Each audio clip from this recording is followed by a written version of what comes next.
Olá pessoal, tudo certo? Nossa guia de história, nossa segunda aula de história, nosso segundo encontro no segundo ano, tá? Vamos lá, história hoje, falamos semana passada, no vídeo anterior, semana passada, sobre a Revolução Industrial. Ainda pedi a vocês que prestassem atenção em algumas coisas, porque nós utilizaríamos a sequência do conteúdo. Então vamos entender o que a Revolução Industrial fez de tão importante para a sequência dos nossos estudos, tá? Pessoal, dá uma olhadinha nesse mapa aí. Lembra que eu comentei com vocês que durante a Revolução Industrial a matéria-prima era consumida de forma exagerada. Produção. Para se produzir em grande escala, eu preciso de matéria-prima. Concorda comigo? Eu tenho que buscar recursos em algum lugar. A Europa tinha recursos escassos, até porque já estavam acabando.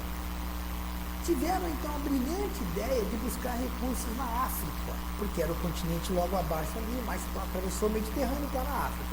Era o lugar mais próximo para buscar recursos. Então a Inglaterra teve uma ideia maravilhosa. Resolveu dividir, juntamente com seus parceiros, né? A França é um grande parceiro, para ver que tem bastante coisa. A Inglaterra dividia a África. Fizeram então a partilha da África. Se você analisar ali, ó, pessoal, cada corzinha ficou com algum país, tá? Ficou com algum país. A França teve uma grande quantidade de países africanos, a Inglaterra também são os dois maiores, Bélgica, Espanha, enfim. Outros também tiveram um pedacinho, mas os que merecem destaque são esses que estão aí no vídeo, tá? Então, essa divisão da África fazia o quê? Que eles viessem, dava autorização para que os países europeus viessem até a África, explorassem os recursos, né? Pegassem escravos, levassem para a Europa para poder trabalhar na produção, né? Escravos aí já não eram tanto, tá, pessoal? Mas ainda tinha alguns escravos, tá? Eram mais recursos, tá? Eram mais recursos de um modo geral. Então, o que vai acontecer? Por que isso tem a ver com a sequência do conteúdo? Se você analisar, tem país aí que ficou com bem pouquinho, né? Ficou com bem pouquinho. Os outros ficaram com mais. E é exatamente essa divisão mal feita da África que vai gerar um conflito, pessoal, dentro da Europa. E vai chegar até o momento que vai eclodir a Primeira Guerra Mundial, que nós vamos estudar hoje. Pessoal, presta atenção. A França e a Inglaterra, vamos botar no mapa, que eu falei, França e Inglaterra, tinham riquíssimas colônias na África. Riquíssimas, tá? A Alemanha tinha pouca. Cadê? Volta lá na Alemanha. Alemanha, cadê? É verdinho. A Alemanha tinha umas 2, 3 ali muito ruinzinhas, tá? A Alemanha então começou a querer mais, começou a reclamar, né? O crescimento, e com isso a Alemanha investiu e começou a crescer muito industrialmente e começou a ameaçar a hegemonia francesa e inglesa. Francesa e inglesa. Então, pessoal, a Europa se transformou automaticamente num barril de pólvora. Estava todo mundo tenso, só faltava explodir, tá? Visando se proteger, eles começaram a assumir quem era mais parceiro. E eles criaram isso aqui, pessoal, ó, a Tríplice Entente, grave isso aí, e a Tríplice Aliança.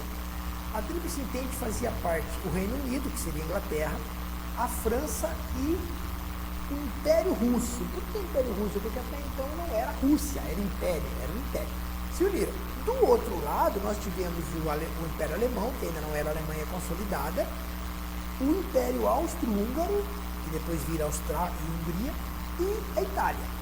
Tá? Então, essa divisão, pessoal, visava o quê? Se proteger contra um possível conflito que viria, nós sabíamos que viria a acontecer. Então, presta atenção na Europa, barril de pólvora, todo mundo nervoso, um querendo derrubar o outro, duas frentes formadas. Nós já tínhamos um cenário desenhado para um possível conflito. Faltava apenas que alguma coisa acontecesse ali para que isso se tornasse real. E vai acontecer. Pessoal, o herdeiro do trono austro-húngaro, vamos voltar ali, ó, austro-húngaro fazia parte da Tríplice Aliança, resolve fazer uma viagem para a Sérvia, e ele é assassinado durante essa viagem, pessoal. Ele é assassinado por um extremista da Sérvia, tá? O assassinato do Francisco Ferdinando foi o estopim que se precisava para a guerra eclodir. O que vai acontecer aqui, pessoal?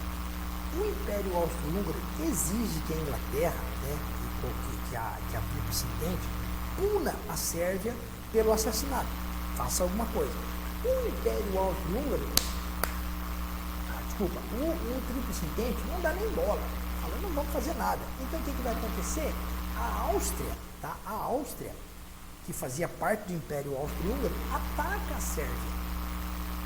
A Rússia também declara guerra, a Rússia, que era do outro grupo, declara guerra à Áustria. Conseguiram entender? A Áustria ataca a Sérvia. A Rússia ataca a Áustria. A Alemanha, que era do outro grupo, ataca a Rússia. E a França e a Inglaterra entram no conflito logo na sequência. Então, essa sequência de ataques aí dá início à Primeira Guerra Mundial. E a Itália vai junto, né? Entra junto lá. Então, vou explicar novamente. Ó. Morre Francisco Ferdinando por um guerrilheiro sérvio. O Império Austro-Húngaro exige a retaliação. Não acontece nada. A Áustria, então, ataca a Sérvia. A Rússia, que estava só esperando esse motivo, ataca a Áustria, que era do outro lado. A Alemanha, que era parceira da Áustria, ataca a Rússia. E aí começa a guerra. A França e a Inglaterra entram junto, e aí a Itália, que fazia parte do outro grupo, também entra. Está declarada, então, a Primeira Guerra Mundial, tá, pessoal? A partir de agora, então, vão se iniciar uma série de conflitos, uma série de batalhas, para tentar ver quem sairia vencedor, né? A gente vai aí nós dividimos a Primeira Guerra em duas grandes fases, tá? A primeira fase, a guerra de movimento. O que é a guerra de movimento? É aquela guerra que você monta a cavalo e vai andando e atacando todo mundo. Com arma, com espada, no que você tinha na mão ali, tá? O problema, pessoal, é que o que vai acontecer? Essa guerra foi a primeira guerra que se utilizou canhão. Canhões. E aí o que acontece? A guerra de movimento fica prejudicada por esses armamentos modernos, canhão e também metralhadora. Então, o ataque, o cara vinha andando, tiro, pancada e morria todo mundo. Então, estava ficando complicado atacar o território inimigo pelo chão.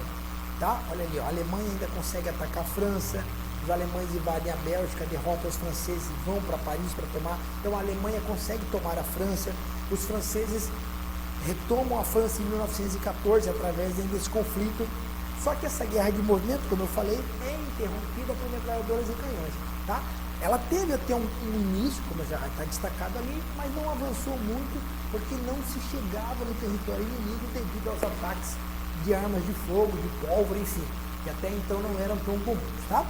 Não dando certo a guerra de movimento, cria-se então uma nova estratégia para o conflito, que é a guerra de trincheira, pessoal. Já vamos explicar melhor o que é a trincheira. São túneis e valas cavados, né?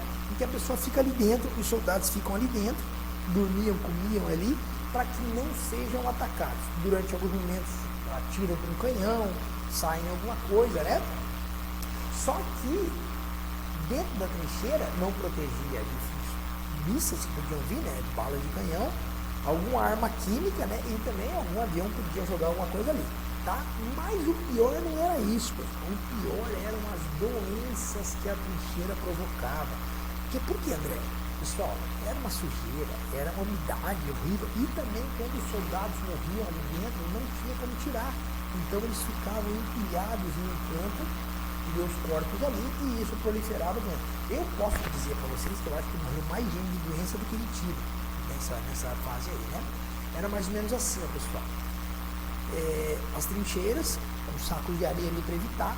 Aqui tem um detalhe importante, ó. Eles até tiravam alguém à noite para resgatar, mas é uma operação muito perigosa porque o ataque podia acontecer. Então, se morria, ficava empilhado ali no canto da trincheira, tá? Ó, aí tem umas fotos interessantes, tá?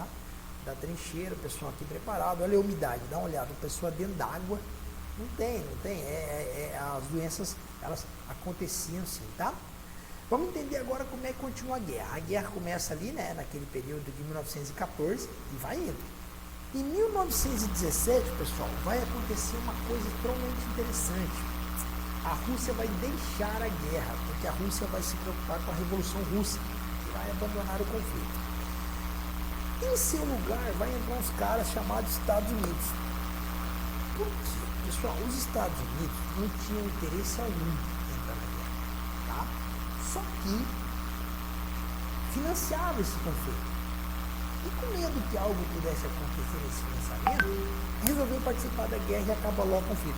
Entrou ao lado da Tríplice Entente, entrou lá na Inglaterra e da França, né? Pô, reforçou ali o time. A Rússia foi embora, os caras entraram, entendeu? Primeira coisa, direto na Alemanha. Vamos atacar a Alemanha, porque os alemães sempre... mas não tinha riba, isso é depois. A Alemanha sempre foi muito forte, tá? Então os alemães conseguem lutar, pessoal, durante um tempo.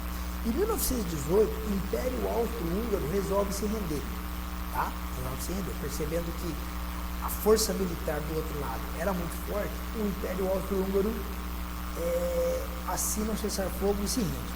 A Alemanha, tá bom, também se entrega em 1918. Assim, acaba praticamente a Primeira Guerra Mundial, tá?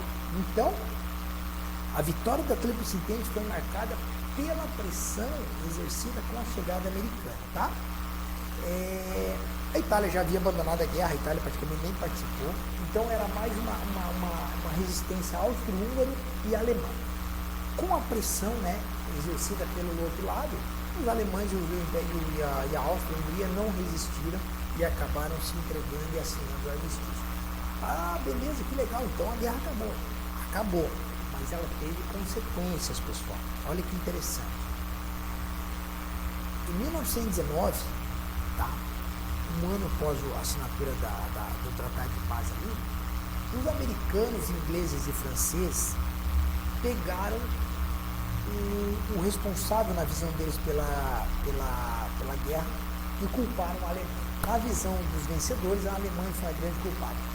Então, pessoal, pegaram os alemães e levaram os alemães para dentro do território francês e fizeram com que os alemães assinassem o Tratado de Versalhes, pessoal. O que era isso? Era um documento que obrigava a Alemanha a pagar 270 milhões de marcos ouro, o dinheiro da época, aos vencedores da guerra, e impedia a Alemanha de formar um novo exército. Então a Alemanha teria que se reerguer, pagando essa grana toda aí, e não poderia formar um novo exército, tá? Então a Alemanha teria que ficar lá, resumindo, na Beca, quietinha, né? Aí, ó, uma cópia do Tratado de Versalhes está em prova, tá, pessoal? Tratado de Versalhes. Principais consequências desse conflito: 13 milhões de mortos e 20 milhões de feridos. Além da pessoa que ficou arrebentada, né? A Europa, pessoal, entra numa crise financeira imprescindível. Acabou a Europa. A Europa começa a viver uma crise sem precedentes. E aí eu digo que o principal vencedor dessa guerra foi os Estados Unidos. Porque com essa crise estabelecida na Europa, os americanos não tiveram seu território invadido, né? Foi lá, tranquilão. E ainda por cima, iriam agora emprestar dinheiro e vender produto para que a Europa se reerguesse. Então os americanos, olha como é que funciona. Vieram de lá, bomba todo mundo, venceram a guerra, voltaram e falaram: bom, agora vocês estão ferrados, eu vou dar grana para vocês se reconstruir e depois vocês me pagam um jurinho básico aí que eu vou cobrar de vocês. Os americanos, pessoal, enriqueceram muito no período pós-guerra. Fim da Primeira Guerra Mundial até a sequência, tá? Então, os americanos, na verdade, foram os verdadeiros vencedores da Primeira Guerra, tá? Isso aí é uma fonte que eu costumo mostrar nas aulas, no cemitério, né? Para ver que a guerra não tem vencedores, na verdade, nenhum, né? Beleza, pessoal? Deu para entender mais ou menos? Claro que é um assunto extremamente vasto, né? Teria muita coisa para falar de várias batalhas, mas a gente precisa ser sucinto aqui na aula, só para entender como é que funcionou essa questão da Tríplice Entente, Tríplice Aliança e o grande vencedor que foi os Estados Unidos.